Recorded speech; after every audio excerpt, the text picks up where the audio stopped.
আসসালামু আলাইকুম। চাকরি প্রত্যাশী প্রিয় ভাই ও বোনেরা, সবাইকে সুমন জবসে স্বাগতম। বরাবরের মতো আমি সুমন আপনাদের সাথে আছি। আজকের ভিডিওতে আমরা বিসিএস ক্যাডার চয়েস দেওয়ার সম্পূর্ণ A to Z গাইডলাইন সম্পর্কে আলোচনা করব। এই ভিডিওটি দেখলে আপনি সম্পূর্ণ বুঝতে পারবেন কিভাবে বিসিএস পরীক্ষায় ক্যাডার চয়েস দিতে হয়। ভিডিওটি শুরু করার আগে যারা আমার চ্যানেলে নতুন, তারা আমার চ্যানেলটি সাবস্ক্রাইব করে পাশে থাকা বেল বাটনটি বাজিয়ে রাখুন, যাতে করে এরকমের নতুন নতুন ভিডিও সবার আগে আপনার কাছে পৌঁছে যায়। তো আমরা চলে যাচ্ছি সরাসরি ভিডিওর মূল অংশে। বাংলাদেশ সিভিল সার্ভিস বিসিএস পরীক্ষার ক্যাডার পছন্দ নির্বাচন খুবই গুরুত্বপূর্ণ, যাতে আপনাদের বুঝতে সহজ হয়। যার জন্য আমি আমার মোবাইলের নোটপ্যাডে বরাবরের মতো লিখে রেখেছি।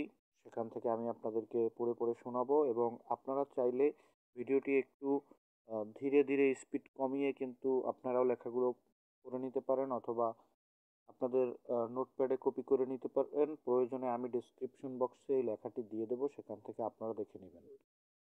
তো এটি আপনার ভবিষ্যৎ কর্মজীবন ও পেশার গতি নির্ধারণ করে।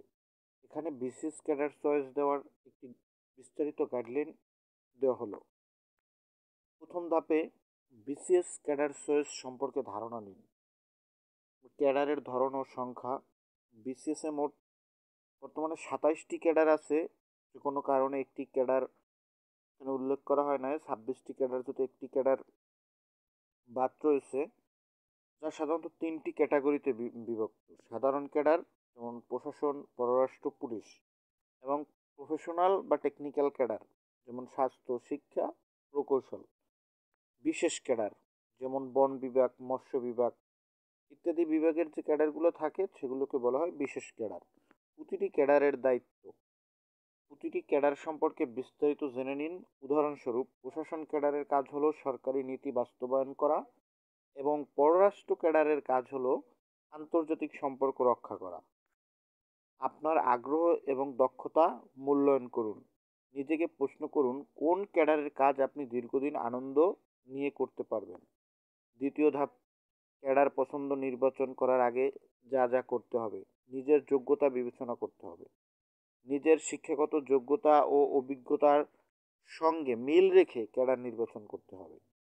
যেমন আপনি যদি চিকিৎসক হন, তাহলে স্বাস্থ্য ক্যাডার আপনার জন্য বেশি উপযোগী।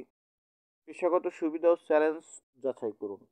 প্রতিটি ক্যাডারের পেশাগত সুযোগ সুবিধা, পদোন্নতি, বেতন, কর্মস্থল এবং চ্যালেঞ্জগুলো বিবেচনা করুন। নিজের অবস্থান, গ্রামীণ বা শহুরে পরিবেশে কাজ করতে চান কিনা তা ভেবে ক্যাডার চয়েস ঠিক করুন। পূর্বের বিসিএস ক্যাডার চয়েস লিস্ট দেখুন।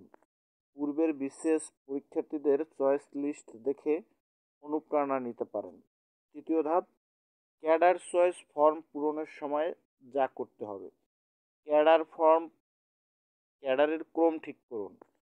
আপনার প্রথম পছন্দের ক্যাডার থেকে শুরু করে শেষ পর্যন্ত ক্রম সাজান। যেমন 1 নম্বরে প্রশাসন ক্যাডার, 2 নম্বরে পররাষ্ট্র ক্যাডার, 3 নম্বরে পুলিশ ক্যাডার, 4 নম্বরে শিক্ষা ক্যাডার, 5 নম্বরে স্বাস্থ্য ক্যাডার। যে বিষয়গুলোতে সতর্ক থাকতে হবে, ফর্ম পূরণের সময় নিজের পছন্দগুলো সঠিকভাবে সাজান। একবার জমা দেওয়ার পর এটি পরিবর্তন করা যাবে না। ব্যক্তিগত পারিবারিক প্রভাব বিবেচনা করুন। পরিবারের মতামত নিন, কিন্তু চূড়ান্ত সিদ্ধান্ত নিজের আগ্রহ অনুযায়ী নিন। চতুর্থ ধাপ, বিশেষ কিছু বিষয় মাথায় রাখুন। ক্যাডার না পেলে নন ক্যাডারে আগ্রহ আছে কিনা। যদি প্রথম শ্রেণীর সরকারি চাকরি আপনার মূল লক্ষ্য হয়, তাহলে ক্যাডারের পাশাপাশি নন ক্যাডার পজিশনেও আগ্রহ প্রকাশ করুন। ক্যাডার পরিবর্তনের সুযোগ নেই। এইবার একবার ক্যাডার নির্বাচন জমা দিলে সেটি চূড়ান্ত, তাই সাবধানে নির্বাচন করুন। কিছু সাধারণ পরামর্শ। প্রথম পছন্দে প্রশাসন রাখার প্রবণতা। বেশিরভাগ পরীক্ষার্থী প্রশাসন ক্যাডারকে প্রথম পছন্দ হিসেবে রাখেন, তবে এটি আপনার ব্যক্তিগত আগ্রহের উপর নির্ভর করে। পররাষ্ট্র ও পুলিশ ক্যাডার, এগুলো চ্যালেঞ্জিং হলেও সম্মানজনক।